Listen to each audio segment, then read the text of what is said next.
Hillary Clinton took heat for calling Trump supporters deplorable, and now Bill Clinton is probably not helping things by saying this. The other guy's base is what I grew up in. You know, I'm basically your standard redneck.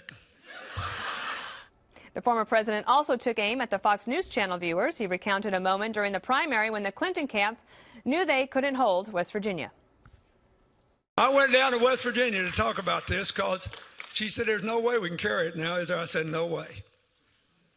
I said, you know, first of all, they only watch Fox News.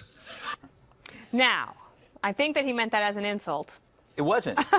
But he calls himself a redneck, basically. Yeah, no, it's actually, if you think about it, it's a compliment because he just said all of Trump's supporters are capable of becoming a two-term president because he grew up with them. So that, I don't think he meant it as a compliment, but it actually could be looked that way. Look, Bill Clinton is lucky. He has what's called the PPP, which is called the the Progressive Pig Pass.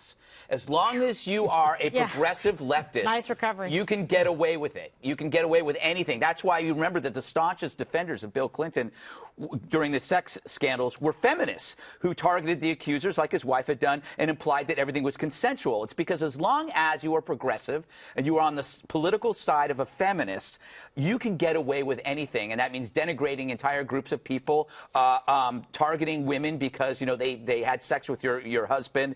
As long as you're for feminism and for empowerment, you can do whatever you want, as he has proved. It is kind of irresistible for a lot of people on the left, Eric, for them to denigrate Fox News viewers or Fox News hosts and things, even though they would like to come on the show sometimes, especially when they write books. Very nice.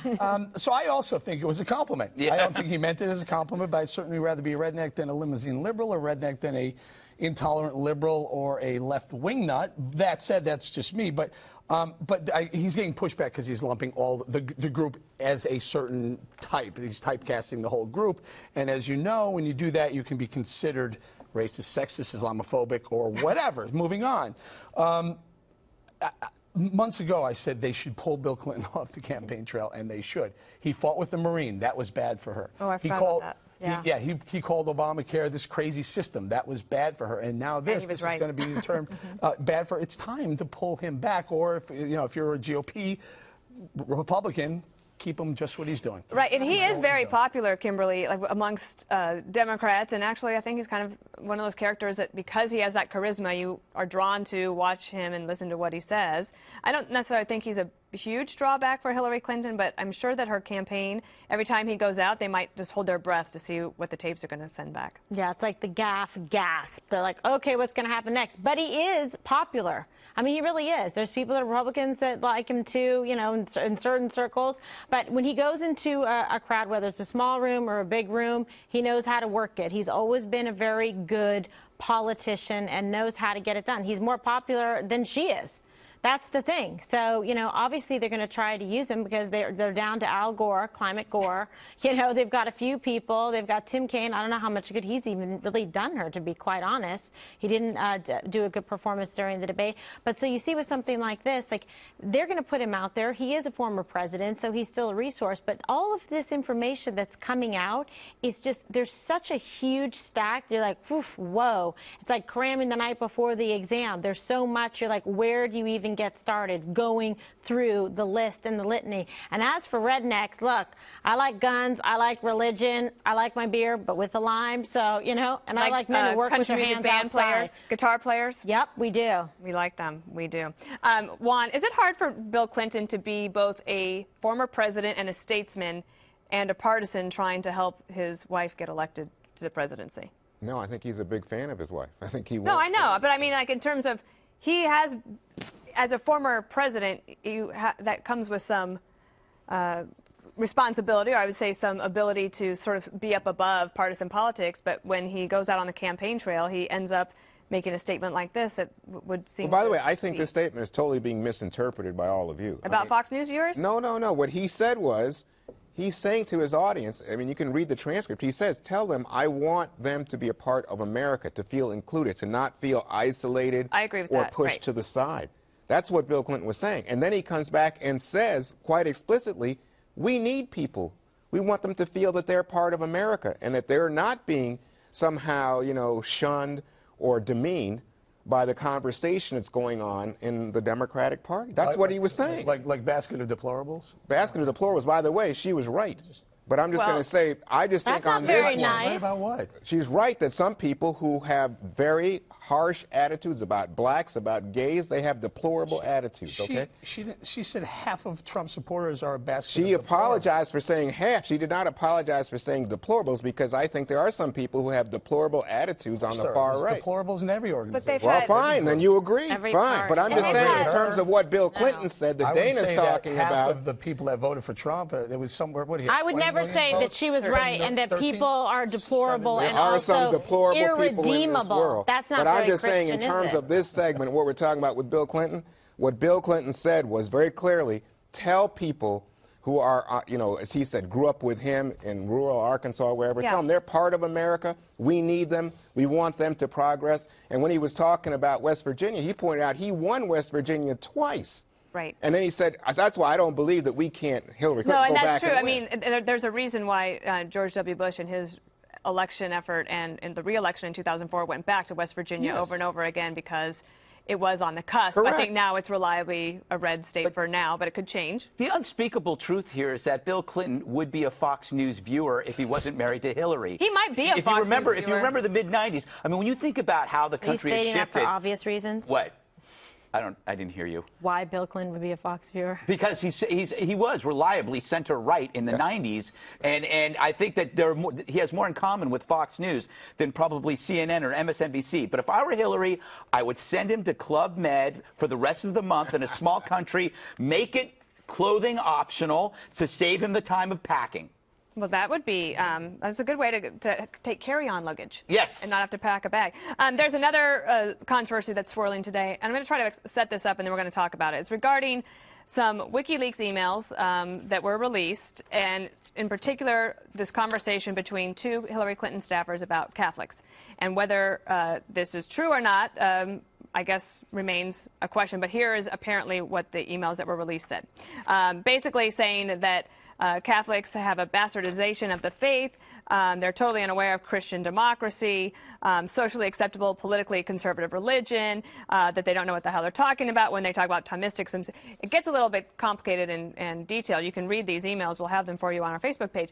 And they've been talked about all day. Now, Greg, the Catholics as a voting bloc, which you grew up Catholic, but you do not profess to be a part of it anymore.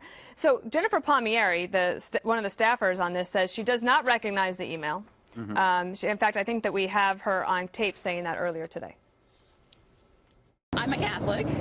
I don't recognize that email that we saw. We're not going to fact check each of the emails that were stolen, hacked by a Russian-led effort, and then leaked by a Russian-led effort in an effort to hurt our campaign. So we have a situation with WikiLeaks continuing to put out a whole bunch of information. WikiLeaks, which is basically finding hacking into emails, releasing them, the campaign saying that they don't know about it, and the Catholics saying this is actually a deplorable thing to do to the Catholic religion. What do you make of all of it? All right. Well, it's two different stories. Number one, does anybody really believe this is coming from WikiLeaks? WikiLeaks is the receptacle. That's like a child who thinks money originates from her dad's wallet. It doesn't. It is being sent to WikiLeaks, and then WikiLeaks releases it.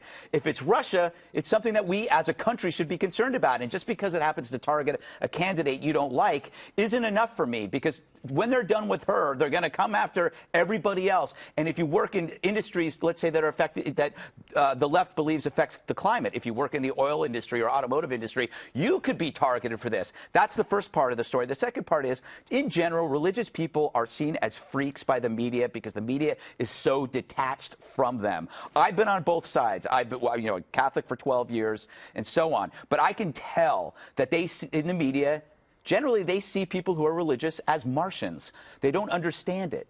The interesting thing, Eric, I look back on some of the numbers, and so Catholics as a group have not voted for Republicans as a majority since 1984. And the Trump campaign did jump on this today, I think, trying to say, look, this is how they talk about you behind closed doors. Do you think that you can turn that around with the Catholics? First of all, I'm going to say I'm a Christian, I'm a Catholic, and I'm highly offended by the comments. Highly offended by it. Practicing every day. I think what the theory was, and I think what they were going for, was to divide and conquer. Let's divide Catholics from evangelicals, or divide Catholics as a subset of Christians who are bastardizing Christianity. That's highly offensive, and I think this is going to blow up in their face. I think if you're on the fence, if you're undecided, and you're Catholic, even if you're Christian and not Catholic, you have to take offense to this. Here's why. If President Clinton, Hillary Clinton, is going to stack the Supreme Court and the federal judicial system, will your religious freedoms come under attack? A lot of Catholics and a lot of Christians believe that under Clinton, that may become an issue at the Supreme Court level. I would say this is a net negative for Hillary Clinton, big time. I saw Father Jonathan Morris speak twice on Fox about this, and he was very passionate and eloquent, talking about the importance of freedom of religion and what we see happening throughout the world. And you see genocide against Christians, and this is a time that the United States should be leading and protecting faith and religious freedoms with everything that we have in our Constitution. So these emails, I think, are very damaging. I do not believe her when she says she did not send them. I think it's convenient for them to say and blame it on the Russians, because that ties Trump into Putin. It's clever, but I don't believe it. When I hear her say it and I saw her saying it, I don't know. It just seems very convenient. So WikiLeaks went through and edited how many 20,000 something plus emails, maybe even more. It's a bit much to swallow. So I just, yeah, and as a Catholic too, I mean, but this is not really a surprise to me. You don't think the Russians are involved? Well, I don't know if it's Russians or the Chinese or doesn't that bother you? The North Koreans. Of course it does. Medvedev said it's of course it bothers me that it's another. Let's get one. It bothers me if it's somebody here doing it.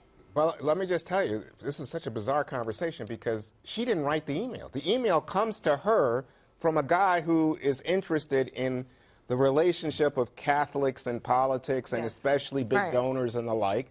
And he's saying this. Jennifer Palmieri didn't say it. Nobody in the Clinton campaign said it. Then she responds and says something about, well, maybe these folks who are becoming Roman Catholic don't want to become evangelicals because their rich friends wouldn't understand it. That's all that was said. So all this stuff about I'm deeply offended and, this is going to explode. If someone says something racist to me, Juan, I say, number one, that's racist. I walk out of the conversation. I don't continue the conversation with a racist. You are missing the point here, Eric. This is not anti-Catholic. Really? This is simply saying, and we have these freedoms in our country, if you have a difference of perspective or theology, you can express it, and you can say, hey, somebody is playing a social status game in terms of saying they're comfortable becoming a Catholic as opposed to becoming an evangelical. It's almost saying, why are they doing that?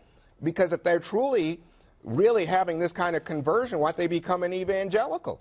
So I don't get, I mean, you guys, it looks to me like you're trying to find something to give something to Trump or some reason to find a grievance with Clinton. He has a right to be able to say if he finds out I'm just saying, based on his religion, just like I do. But let's just be clear.